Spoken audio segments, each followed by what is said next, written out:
Ano ba ginagawa? Ano ba ginawa ko? Mga basic things. Pero they whiten my teeth din. So, first time ko magpa-whiten is kasi, yun, mas tignan nyo naman. Message mo kay Doc. Hi, Kahari. This is Yukita Kahari. Happy birthday sa iyo. And then I just wanted to say thank you sa generosity na binibigay mo sa lahat ng tao and for making everyone smile and happy. And I'm so blessed dahil nakilala kita and I'm so blessed that you are part of my life. And know that I will be always here for you no matter what. Just, I'll be here. Happy birthday. Yuki, what's next to you? After yung serye with Wilbert, di ba? Pati yung lap team nyo ni Makoy. Makoy!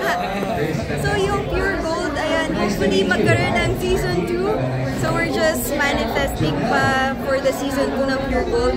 And right now I'm doing Batang Quiapo and I'm still part of it and thank God dahil yun, kasama pa rin ako sa main cast. So ikalamag dito, kasali ka pa din? Ng Batang Quiapo? Ng Batang Quiapo. Yes po! Yes po! Still part of it. So kamusta katrabaho si Makoy dun sa serye? But yung sa si David, grabe, nakaka-ins talaga siya. Pero off-camera, mabait siyang tao. Pero sobrang effective actor niya dahil kahit kami, naiinis kami sa kanya whenever na nagiging David siya. Pero I'm glad dahil may natututunan kami sa kanya and especially Ma'am Charo, Sir John Estrada, Sir Lou, and Miss Pai. Ang dami ko natutunan. Mahigpit bang director si Coco? Nandito rin siya later, di ba? Mahigpit pa siya ng director. I've never worked pa with Direct Coco pero the one who's assigned with us is Direct Malu. Okay. Miss yung eksena, hindi pa? Miss ka eksena, hindi mo pa nakaka-eksena si Coco? No, I haven't. Talaga? Pero are you looking forward to work with Coco soon sa Kade? If ever na mabigyan ko ng chance, of course, why not? Kasi I know naman na he's Direct Coco and marami akong matututunan sa kanya like other people.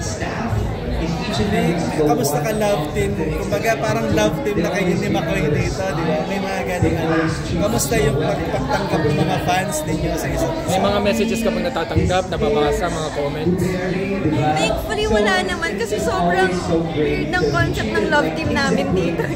Like, weird? Nakaka-stress siyang klase ng love team eh. So yung mga tao, nasa-stress lang sila for Camille. So sobrang nakakainis si David, di ba? Alam niyo yun. Kulit na, kulit. Nakakainis. Ikaw ba, Yuki, you want to be paired to one love team lang o gusto mong maging flexible ka in any other ka-work mo? Kagaya si Wilbert, nakatrabaho mo, di ba? Love team. And other artists.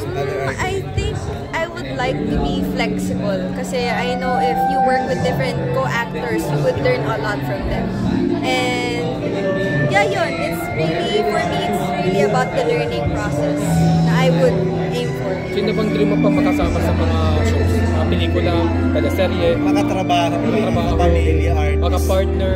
Or kapuso kasi meron naman ng collaboration, di ba? Na guy? Naku, may Kalap hirap team. ako dyan. Bakit? Wala, hindi. Paano ba yun? Hindi lang talaga ako masyadong sa guys. Sige, si girls. Sa girls na lang. Pero maka-work. Bakit? Maka-work naman. Maka-work na lang. Siguro sila Sir Alden Richards. Grabe, ang gagaling nila. Sila Sir Piolo Pascual. Sila Kuya Sam. Sino po ba? Mga senior yun. Sa Wala girls. sa mga kasabayan mo. Wala sa mga kasabayan mo. Miss Catherine. Pangarap ko talaga siyang maka-eksena. Si Miss Catherine, si Miss Liza. Yun, I'm really Pero a fan of them. nagkakausap naman kayo ng mga artist na yun. Nakikita-kita kayo pag may mga event ng Star Magic. Si Kuya Sam lang, since ka-management ko si Kuya Sam. Yun. Okay, sige.